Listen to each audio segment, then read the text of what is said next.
Good morning students. Welcome to 10th geography class. आज मैं आपके लिए एक नया टॉपिक लेके आया हूँ।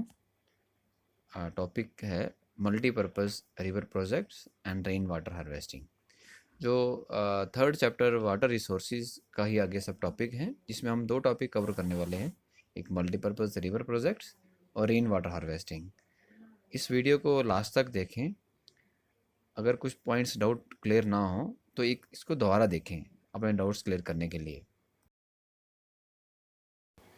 To cope up with water scarcity, conserve and manage the water resources, different ways of storing water in ancient times, multi-purpose river projects in modern times have come up. तो मल्टीपर्पज़ प्रोजेक्ट जैसा नाम से लग रहा है कि ऐसा project जो किसी पर्टिकुलर एक पर्पज़ के लिए नहीं बल्कि एक से ज़्यादा पर्पसेस के लिए बनाया गया है, उसको हम मल्टीपर्पज़ प्रोजेक्ट्स कहते हैं। Uh multipurpose project is that type of project which fulfills a variety of purposes at the same time. For example, irrigation, generation of electricity, flood control, fish breeding, soil conservation, etc. अब अगर हम archaeological और historical records की बात करें तो it shows that from ancient times we have been constructing sophisticated hydraulic structures. आज नहीं, पुरानी टाइम से हमारे यहाँ हाइड्रोलिक स्ट्रक्चर्स का चलन रहा है, like dam, billets of stone, rubble, reservoir और lakes, embankments and canals for irrigation. Multi-purpose river project launched after independence aims to develop proper management of water resources by storing rainwater for many purposes such as generation of hydroelectricity, irrigation, flood control, fish breeding, soil conservation, etc. अब यहाँ हम प्राचीन भारत के कुछ hydraulic structures की बात करते हैं। सबसे पहले हम बात करते हैं water harvesting system for channelising the flood waters. आज नहीं, बहुत पुरानी बात है, तब से हमारे यहाँ फ्लड वाटर को चैनलाइज करने के लिए सिस्टम था। Channelling of flood waters of river Ganga in the first century BC, Shrinagapura near Prayagraj UP में। Dams, lakes and irrigation system extensively built during Chandragupta Maurya's reign in third century BC, तभी से है। भोपाल लेक्स, जैसे हम भोपाल को झीलों का शहर कहते हैं, भोपाल में बहुत सारी झीलें हैं जो आर्टिफिशियली बनाई गई हैं। Bhopal lakes and artificial lake built in the 11th century. अब टैंक है जो हौज खास दिल्ली में है, जिसको हौज खास कहते हैं, that was built for supplying water to Shri fort area in 14th century. Irrigation work found in Kalinga, Odisha, Nagarjuna Konda, Andhra Pradesh, Vennur, Karnataka, Kolhapur, Maharashtra, and many other such hydraulic structures which already exist in ancient India. अब हम बात करते हैं objectives of multi-purpose projects की. The primary objectives of such projects are: number 1, generation of electric power. According to the Economic Survey of India 2005-06, such projects are generating 30,000 megawatt of power, and according as per March 2010 survey, such projects producing 37,000 megawatts.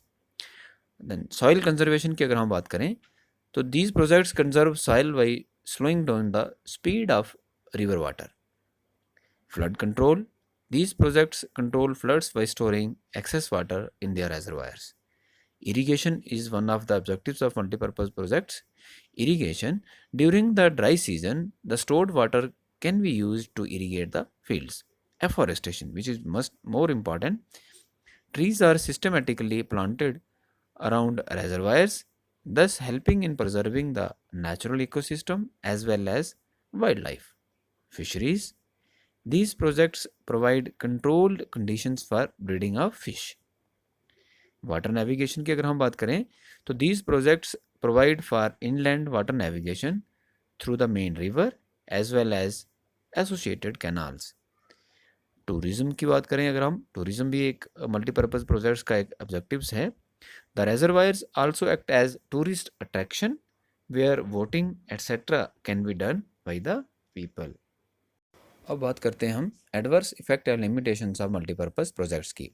Such projects also have many adverse effects and inherent limitations as environmental impact. A variety of flora and fauna as well as human settlements get submerged or displaced by water of the reservoir formed by a dam. Effect on soil fertility. Annual floods used to renew the soil with silt that acted as natural fertilizer, but reduction in floods reduces the fertility of soil and increase salinity. Impact on society. Society के ऊपर क्या प्रभाव पड़ेगा? As large river project causes large scale displacement of local communities along with destructions of their livelihood and culture. Aquatic life के ऊपर क्या प्रभाव पड़ेगा? Fish in the reservoirs of the dam do not get sufficient nutrient materials. Also, they cannot migrate beyond the dam for spawning. Then change in cropping pattern भी change हो जाएगा. Farmers have changed the crop pattern in many regions by shifting to water intensive and commercial farming due to increased availability of water from these projects. Then territorial water disputes होते हैं जिनकी चर्चा हमने अक्सर देखी है. Big dam over upstreams create water scarcity led interstate disputes in downstream states. That is, big dam in Koyna resulted in dispute between Karnataka and Andhra over Krishna Godavari river. Then excessive sedimentation at the bottom of the reservoirs. जब भी कोई बांध बनता है, project बनता है, तो sedimentation का इशू तो रहता है. Then failure to control floods. The big dams have mostly been unsuccessful in controlling floods at the time of excessive rainfall. अगर हम एग्जाम्पल के तौर पे देखें, the release of water from dams during heavy rains aggravated the flood situation in Maharashtra and Gujarat in 2006. The floods have not only devastated life and property but also caused extensive soil erosion. अब बात करते हैं major multipurpose river project in India की. तो सबसे पहले हम बात करेंगे वांकड़ा नंगल प्रोजेक्ट्स की. वांकड़ा dam is the highest gravity dam in India. The Nangal water project is being used both for hydel power production and irrigation. अब नेक्स्ट बात करते हैं हम टहरी डैम की, जो उत्तराखंड में है. This is the highest rock and earthfill dam embankment dam in India. Then Damodar valley project की बात करते हैं. दामोदर वैली प्रोजेक्ट झारखंड और वेस्ट बंगाल में पड़ता है, दोनों में. तो earlier to this project the Damodar river was known as sorrow of Bengal due to frequent floods in it. Narmada valley project की बात करें तो which is famous due to prolonged agitation against it. Krishna Sagar and Mettur dam on Kaveri, इसकी बात करें तो these have created an ongoing interstate river water dispute between Tamil Nadu and Karnataka, जो अक्सर रहता है. नेक्स्ट बात करते हैं हम हीराकुंड प्रोजेक्ट की. Hirakud project which is in Odisha and built on Mahanadi river with the purpose of integrated conservation of water with flood controls. Next बात करते हैं हम कृष्णा सागर डैम और मैथुर डैम की, जो कावेरी रिवर में है, तमिलनाडु में. Even though dams have their negative impacts, they become inevitable asset to sustain our progress of development. Intensive industrialization and urbanization depend on water for use and energy. Now, hydroelectric power contributes 22% of the India's total energy, and due to limitation of thermal power projects, hydro power become the hope of future along with other renewable resources. यहाँ आप India का map देख पा रहे हैं जिसमें major rivers और उनके ऊपर बने हुए डैम्स को बताया गया है. अलग अलग रिवर्स के ऊपर अलग अलग डैम हैं, इनको आप यहाँ देख पा रहे हैं मैप पे. अब अगले टॉपिक पे चलते हैं, that is rain water harvesting. तो सबसे पहले हम समझते हैं कि रेन वाटर हार्वेस्टिंग है क्या. Rain water harvesting is a type of harvest in which raindrops are collected and stored for future use rather than allowing them to run off. जैसे पिक्चर में आप देख पा रहे हैं कि ऊपर बारिश हो रही है, तो एक इंसान के हाथ में कुछ हमने हाउसेस दिखाए हुए हैं, तो हाथों में उसने उसको लिया हुआ है और सारी बारिश अपने हाथों में कंट्रोल कर रहा है. एक जस्ट एक आपको सिंबॉलिकली दिखाया गया कि रेन वाटर हार्वेस्टिंग है क्या। अब हम बात करते हैं हमारे देश में अब तक रेन वाटर हार्वेस्टिंग को लेकर क्या क्या हुआ है। सबसे पहले बात करते हैं तमिलनाडु की। Tamil Nadu was the first state to make rainwater harvesting compulsory for every building to avoid groundwater depletion. The scheme was launched in 2001 and has been implemented in all rural areas of Tamil Nadu. It gave excellent results within 5 years, and slowly every state took it as a role model. Its implementation, Chennai had a 50% rise in water level in 5 years, and the water quality significantly improved. अगर हम कर्नाटका की बात करें, इन Bangalore adoption of rain is mandatory for every owner or the occupier of a building having the site area measuring 60 feet by 40 feet and above the above for newly constructed building measuring 30 feet by 40 feet and above dimensions. In this regard, Bangalore Water Supply and Sewerage Board has initiated and constructed rainwater harvesting theme park. In this park, 26 different types of rainwater harvesting models are demonstrated along with the water conservation tips. अब हम राजस्थान की अगर हम बात करें, in Rajasthan, rainwater harvesting has traditionally been practiced by the people of the Thar Desert. Many ancient water harvesting systems in Rajasthan have now been revived. Water harvesting systems are widely used in other areas of Rajasthan as well. For example, the Chauka system from the Jaipur district. अगर हम महाराष्ट्र को देखें, at present in Pune, rainwater harvesting is compulsory for any new housing society to be registered. In Mumbai, Maharashtra, rainwater harvesting is not mandatory. The Mumbai City Council is planning to make rainwater harvesting mandatory for large societies. अब इस picture में आपको दिखाया गया है कि rain water harvesting basically है क्या। सिंपल आप देख पा रहे हो, एक घर के छत के ऊपर कुछ पानी, जो बारिश का पानी इकट्ठा हुआ है, उसको पाइप के माध्यम से वेल में या रिचार्ज पिट में डाला जाता है। तो वेल का पानी जो है उसको हम अदर पर्पसेस के लिए यूज़ कर लेते हैं, बट जो रिचार्ज पिट में जो पानी रहता है, रिचार्ज पिट को हमने पेबल्स, ग्रेवल और सैंड पहले से डाला रहता है, जो बेसिकली नाम ही उसका रिचार्ज पिट है। तो वो अंडरग्राउंड जो पानी रहता है, ग्राउंड वाटर रहता है, उसको वो रिचार्ज करता है और जो उस पानी के लेवल को वो रेज करता है, और रन ऑफ पानी जो ऊपर सतह पे पानी बह जाता है उसको ऊपर बहने से वो रोकता है और पानी अंडरग्राउंड चला जाता है और ग्राउंड वाटर को वो रिचार्ज करता है।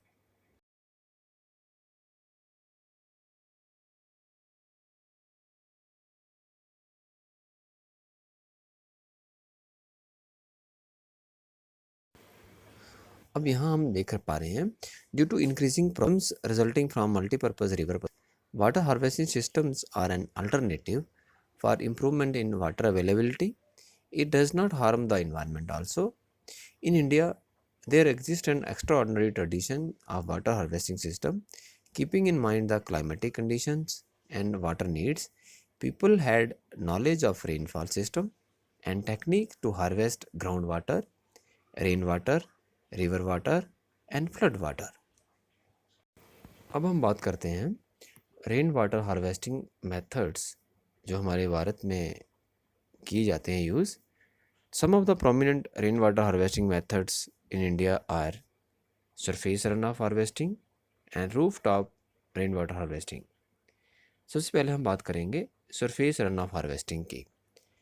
तो surface runoff is the water flow which occurs when soil is infiltrated to full capacity and excess water from rain, snow, melt or other source flow over the land. The excess water can be harvested. तो इसको हम surface run of harvesting कहते हैं. तो इनके अगर हम example के लिए देखें, in arid and semi arid regions agriculture fields were converted into rain fed storage structures that allowed the water to stand moisten the soil like in खास in Jaisalmer and johads in other parts of Rajasthan. तो अगर हम आगे roof top harvesting की बात करेंगे, अब बात करते हैं हम रूफ वाटर हार्वेस्टिंग की। रूफटॉप रेन वाटर हार्वेस्टिंग क्या है? Rooftop rainwater harvesting is the technique through which rainwater is captured from the roof catchments and stored in reservoirs. Harvesting rainwater can be stored in subsurface groundwater reservoirs by adopting artificial recharge techniques to meet the household needs through storage in tanks. तो process क्या रहती है इसको roof top structure बनाने के लिए? The process of roof top rain water harvesting, इसमें के लिए हमें क्या क्या करना है?